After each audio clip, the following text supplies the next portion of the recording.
अंकुर बसलेल्या आमच्या आई बहिणीला एकदा भेटून बघा.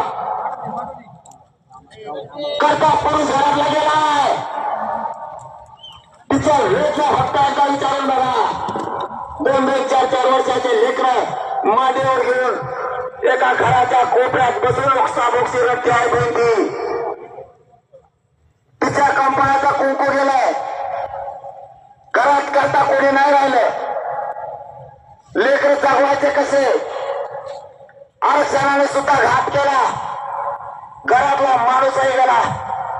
बाबा संसार सारा धूर पोहतोय तिचा. तुम्हाला नाही वेदना कळायच्या आमच्या आई बहिणीच्या, माझ्या गोरगरीब मराठ्यांच्या वेदना तुम्हाला नाही कळायच्या. जरा एकदा आत्महत्या केलेल्या मराठ्यांच्या लेकराच्या डोळ्यातल्या एकदा अश्रू पुसून बघा. एकदा फक्त ते घर बघा. तुमच्या जाग्यावर काळी चढायल्यासारखं तुम्हाला होईल. फक्त एकदा आत्महत्याग्रस्ताच्या घरी जाऊन बघा. सोपं आहे, भोगला आम्ही, भोगतो सुद्धा आम्हीच.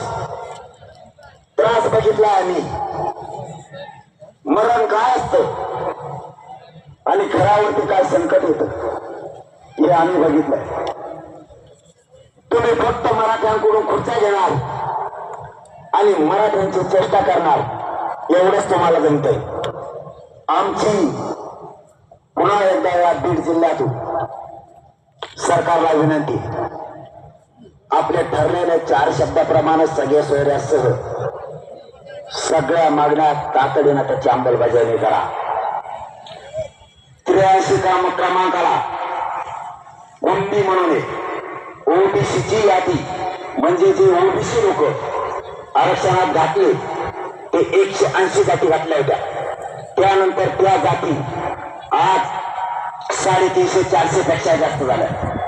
फक्त पोट जाती म्हणून आत घेतात. मग मराठ्यांची पोट जात कुणबी होत नाही का? कारण दोघांचाही व्यवसाय सारखाचे म्हणून मराठा आणि कुणबी एकाचे, हा कायदा पाहिजे का?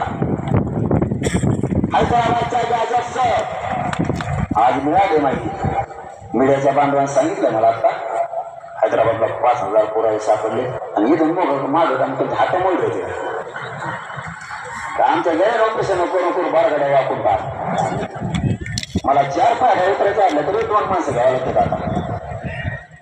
म्हणजे आमचे मराठी रस्त्यावर उतरायला लावले, इतकी ताकद लावायला लागली. पण माय बापा हो, तुम्हाला मानावंच लागत. हटलाच नाही तुम्ही शेवटपर्यंत. पाहून द्या म्हणले, जेव्हा लढायचं तेव्हा आता सोडायचंच नाही म्हणले तुम्ही. आणि मी बी नमुनाच लागलो नाही आंदोलन तुम्हाला. नाही तर काही असे होते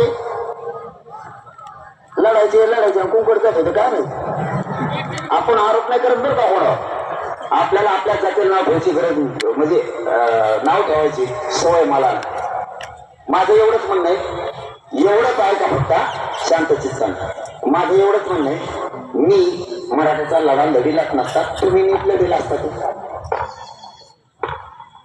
तुम्ही जर लढा व्यवस्थित लढेला असता तर मला लढायची गरजच पडली नसती.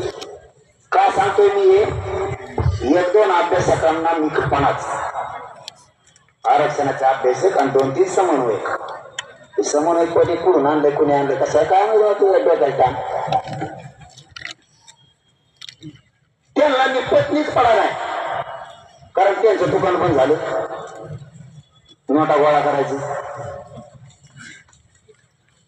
त्यांना कोणी विचारे नाही. बरं मी काय करू त्याला? मी विचार म्हणतो, सगळ्यांना म्हणतो त्याला विचारे जा, तरी लोक विचारत. मी काय करू? मग काय चुके?